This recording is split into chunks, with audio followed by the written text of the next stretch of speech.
Assalamualaikum warahmatullahi wabarakatuh. Saya Muhammad Febrianto dari kelompok 2 ingin menjelaskan observasi kami yang kemarin di tugas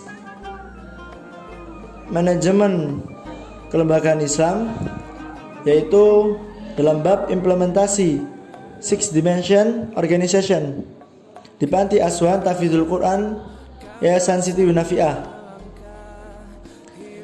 Langsung saja saya mulai untuk latar belakang. Di Panti Asuhan Tahfidzul Quran sendiri didirikan pada tahun 2011 di bawah naungan Yayasan Siti Nafiah berdasarkan Akta Depkumham nomor AHU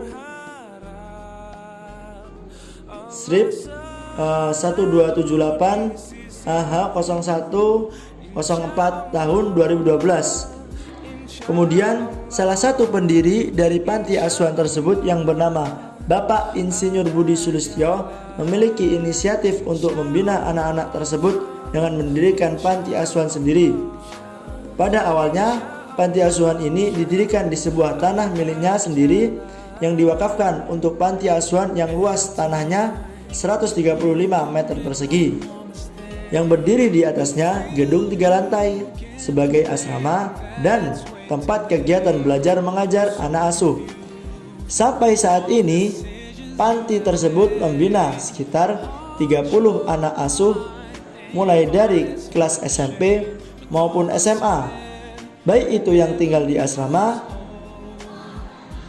Tetapi tidak hanya mendidik anak yang tinggal di asrama, Panti Asuhan Tahfidzul Quran juga mendidik anak asuh yang tidak tinggal di asrama dan kebanyakan dari masyarakat sekitar. Kemudian Six Dimension yang pertama, yaitu tujuan dari Panti Asuhan Tahfidzul Quran sendiri memiliki visi dan misi. Visi dari Panti Asuhan Tahfidzul Quran yaitu mewujudkan generasi muda yang cinta Al-Quran dan Sunnah Nabi SAW, yang berkomitmen tinggi terhadap kemaslahatan umat dengan berlandaskan Al-Quran dan As-Sunnah. Misi dari Panti Asuhan sendiri yaitu menjadi lembaga pendidikan dan pengasuh yang mencetak anak-anak yatim dan duafa menjadi hafidhah. Kemudian menjadi lembaga penerima dan penyalur zakat, infak dan sedekah kepada orang-orang yang membutuhkan di sekitar asrama tersebut, mengenalkan Al-Quran dan Sunnah Nabi SAW kepada generasi muda sebagai pedoman hidup dalam menjalankan aktivitas sehari-hari, membekali anak asuh dengan keterampilan praktis untuk mampu berwirausaha. Kemudian untuk struktur tersendiri, Panti Asuhan Tahfidzul Quran menerapkan kelembagaan, yaitu atas sendiri atau pimpinan teratas ketua yayasan, kemudian di bawahnya membawai kepala panti asuhan, bawahnya wakil kepala dan jajarannya sekretaris dan bendahara.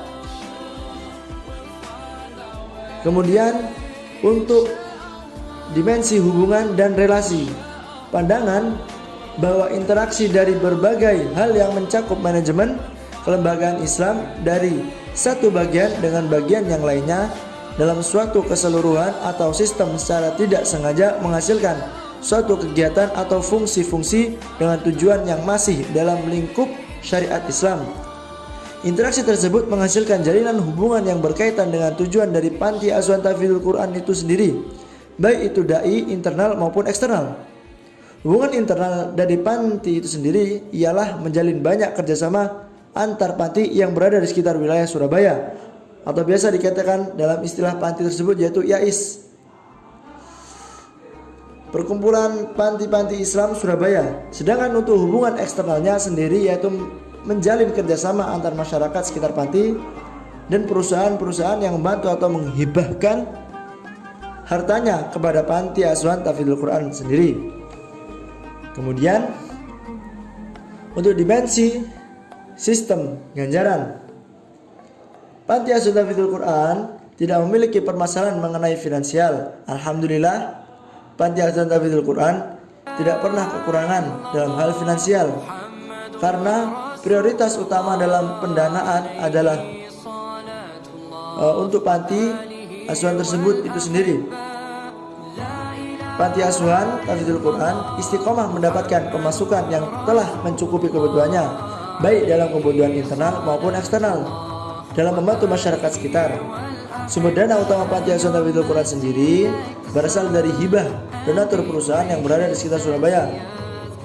Selain berasal dari perusahaan yang ada di Surabaya, sumber dana Panti Asuhan istiqomah juga berasal dari para donatur yang tetap, misalnya dari masyarakat sekitar, lembaga amil zakat, dan yang lainnya. Pendanaan itu ditujukan untuk anak-anak dengan mempertimbangkan porsi yang terdapat di panti asuhan. Seluruh dana yang terkumpul tidak hanya digunakan untuk keperluan panti saja, namun juga digunakan untuk membantu masyarakat yang kurang mampu seperti anak yatim dan duafa. Kemudian dimensi hubungan antar manusia.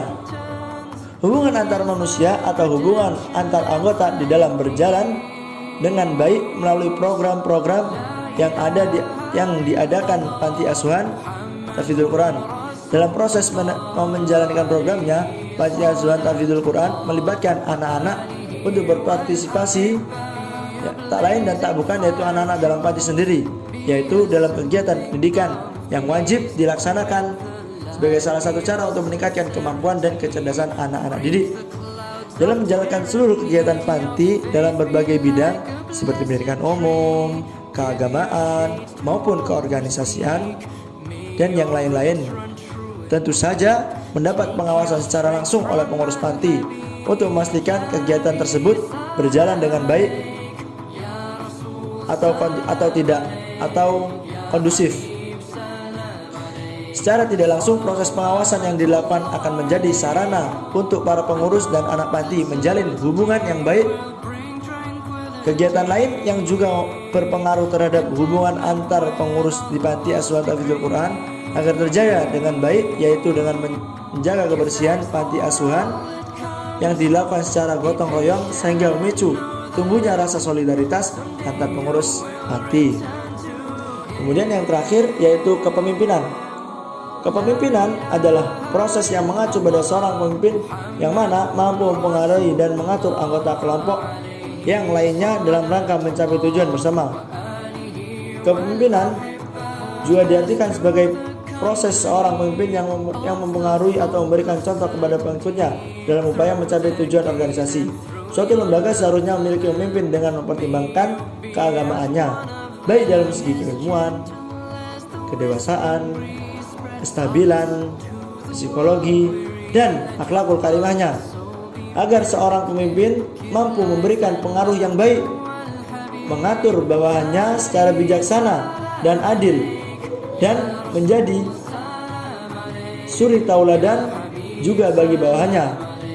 Oleh karena itu, ketika memilih seorang pemimpin harus mendasarkan pada nilai-nilai yang dianggap mulia tersebut, dan juga seorang pemimpin harus sanggup dalam menjalankan semua tujuan kelembagaan.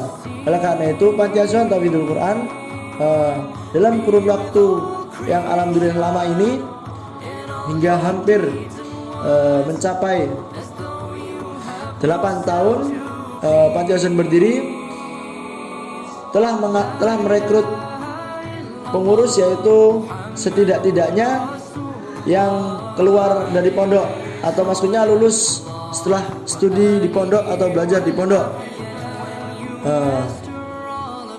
kebiasaan tingkah lakunya dan penampilannya serta lainnya itu diperhatikan dalam mendidik anak didik, karena seorang pengurus menjadi suri tauladan yang baik. Pemimpin yang baik juga menunjukkan pandangan positif dan sikap ceria sebagai kunci kepemimpinan yang efektif.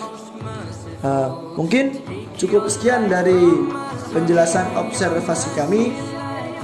Apabila terdapat kesalahan tutur kata atau yang lainnya, saya Muhammad Febrianto selaku perwakilan dari kelompok 2 memohon maaf sebesar-besarnya. Sekian dari kami, saya ucapkan terima kasih. Semoga di pandemi ini kita tetap dijaga kesehatannya, dan semoga pandemi ini cepat diangkat oleh Allah Subhanahu wa taala dan kembali normal seperti biasanya. Oke, sekian. Wallahul muwaffiq ila aqwamit thoriq. Assalamualaikum warahmatullahi wabarakatuh.